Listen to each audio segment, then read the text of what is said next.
যুক্তরাষ্ট্র, ইসরায়েল ও ইরানের মধ্যে যুদ্ধ ক্রমশ আরও নারকীয় রূপ নিচ্ছে। যুদ্ধ আরও ভয়াবহ হওয়ার সঙ্গে সঙ্গে পারমাণবিক হামলার শঙ্কাও ছড়িয়ে পড়েছে বিশ্বে।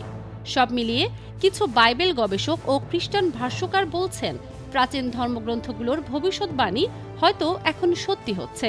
ইরানের সর্বোচ্চ নেতা আয়াতুল্লাহ আলী খামেনি নিহত হবার পর একাধিক ধর্মীয় বিশ্লেষক বাইবেলের বিভিন্ন অংশের দিকে দৃষ্টি আকর্ষণ করেছেন।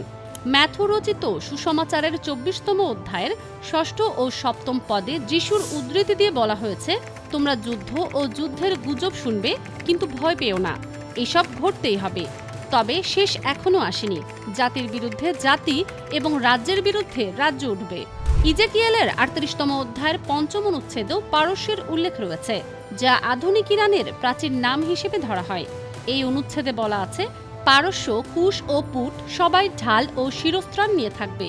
ধর্মীয় বিশ্লেষকরা বলছেন, এই ভবিষ্যৎবাণী শেষ জামানায় ইসরায়েলের বিরুদ্ধে একটি জোট গঠনের কথা বলছে।